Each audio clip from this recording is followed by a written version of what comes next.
Hello மூஃபி kitchen. இன்றைக்கி பார்த்துட்டிங்கன்னா நானும் காலையில் எழுந்திரிச்சுமே போய் கறி எடுத்துகிட்டு வந்துடலாம்னு சொல்லி நான் போய் பீஃப் எடுத்துகிட்டு வந்துட்டேன். அதே பார்த்தீங்கன்னா நான் வீட்டுக்கு வர்றதுக்குள்ளே இவர் என்ன பண்ணிட்டாரு, போய் 1/2 கிலோ நண்டும் கொண்டு வந்துட்டார். நான் சொன்னேன், இப்போ தான் நான் போய் கறி எடுத்துகிட்டு வந்து நீங்கள் எதுக்கு என்னை கேட்காம நண்டு வாங்கினீங்கன்னு சொல்லி கேட்டேன். அப்போ அதுக்கு அவர் சொன்னார், இல்லை நான் கஸ்டமருக்கு, அவர் எங்கள் வீட்டில் ஆட்டோ தான் ஓட்டுறாரு. அப்போ நான் கஸ்டமர் போயிருந்தாங்க, அவங்களுக்காக போயிருந்தேன். அவங்க ஒரு 1/2 கிலோ நண்டு வாங்கி கொடுத்தாங்க.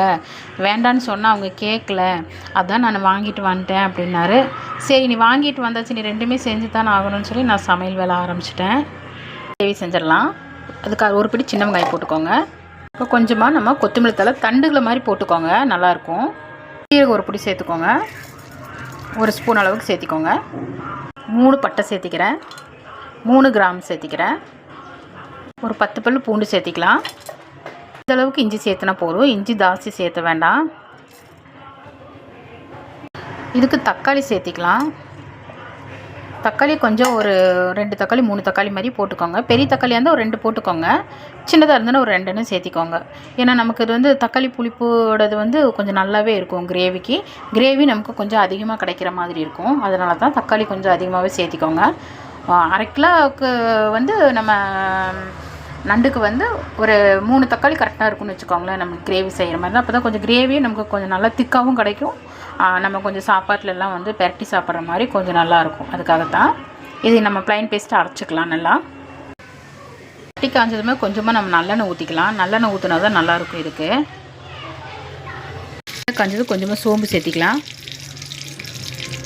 தானதுமே நம்ம கருவேப்பிலை சேர்த்திக்கலாம். பெரிய வெங்காயம் சின்னதாக நான் சேர்த்திக்கிறேன். நல்லா ஒரு இலக்கி விட்டுறலாம். ரொம்ப வதங்கணும்னு இல்லை. இப்போ நம்ம அரைச்சி வச்சு இந்த பேஸ்ட்டெல்லாம் போட்டுக்கலாம். இதுக்கு நல்லா வதக்கி விடுங்க. இந்த அளவுக்கு வர்ற அளவுக்கு நம்ம இப்படி கொஞ்சம் நல்லா வதக்கிக்கலாம். இந்த அளவுக்கு பச்சை வாசம் போகிற வரையும் வதக்க இது டேஸ்ட் நமக்கு ரொம்ப நல்லா சூப்பராக இருக்கும். ஒரே 1 ஸ்பூன் அளவுக்கு மிளகாத்தூள் சேர்த்திக்கலாம். உள்ள 1 ஸ்பூன் அளவுக்கு நம்ம மல்லித்தூள் சேர்த்திக்கலாம். கொஞ்சமாக மஞ்சத்தூள் வதக்கி விட்டுருங்க. கொஞ்சமாக உப்பு போட்டுக்கலாம். எண்ணெய் பிரிஞ்சு வந்துருச்சு. இப்போ நண்டை சேர்த்திடலாம். மசாலாலேயே கொஞ்சம் நண்டுலாம் நம்ம வதக்கி விடலாம். நம்ம மசாலாலாம் கொஞ்சம் இறங்கட்டும், அப்புறமா தண்ணி ஊற்றிக்கலாம்.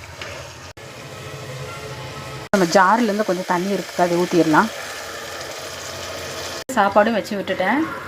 தண்ணி இந்தளவுக்கு இருக்குது. இன்னும் கொஞ்சம் கூட ட்ரை ஆச்சுன்னா நமக்கு சூப்பராக இருக்கும். நம்ம மிளகாத்தூளில் கம்மியாக தான் சேர்த்திருக்கோம். மல்லியெல்லாம் சேர்த்துட்டு இறக்கிருங்க. அவ்வளோதான், சூப்பரான நம்ம நண்டு கிரேவி ரெடி.